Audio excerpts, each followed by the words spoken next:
Unbroken, a World War II story of survival, resilience, and redemption. Preface. All you could see in every direction was water. It was late June 1943. Somewhere on the endless expanse of the Pacific Ocean, Army Air Forces bombardiers and Olympic runner Louis Zamperini lay across a small raft, drifting westward. Slumber alongside him was Sergeant, one of his plane's gunners. On a separate raft, tethered to the first, lay another crewman, a gas zigzagging across his forehead. Their bodies, burned by the sun and stained yellow from the rough dye, had withered down to skeletons. Sharks glided in lazy loops around them, dragging their backs along the raft, waiting. The men had been adrift for 27 days.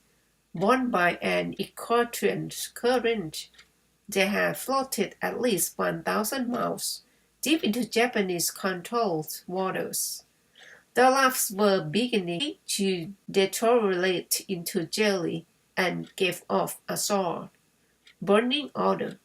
The men's bodies were pocked with throat sores, and their lips were so swollen that they pressed into their nostrils and chins. They spent their days with their eyes fixed on the sky, singing White Christmas, muttering about food. No one was even looking for them anymore. The world on 64 million square miles of ocean. A month earlier, 26 years old, Zamperini had been one of the greatest runners in the world, expected by many to be the first to break the 4-minute mile, one of the most celebrated barriers in sports. Now his Olympian body had wasted to less than 100 pounds, and his famous legs could no longer lift him. Almost everyone outside of his family has given him up for dead. On that morning of the 27th day, the men heard a distant, deep stamping. Every airman knew that sound. Pistons. Their eyes caught a glint in the sky, a plane, high overhead. Zamperini fired too fast and shook powder dye into the water, enveloping the raft in a circle of vivid orange. The plane kept going, slowly disappearing, the men said.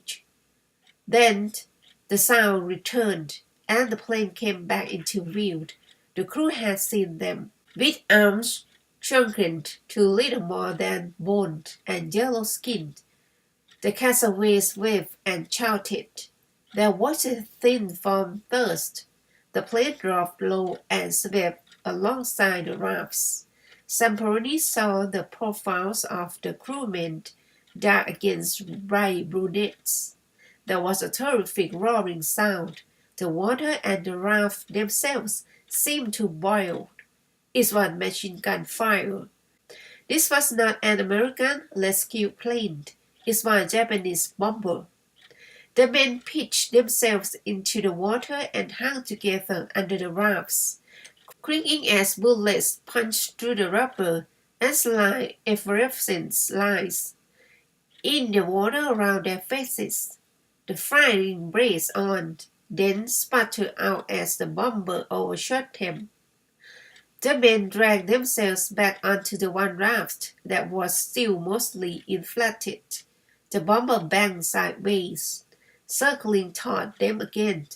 As it leveled off, Zamperini could see the muzzles of the machine guns aimed directly at them. Zamperini looked toward his crewmates. They were too weak to go back in the water. As they lay down on the floor of the raft, hands over their heads, Zamperini splashed overboard alone. Somewhere beneath him, the sharks were done bathing. They bent their bodies in the water and swam toward the men and the raft.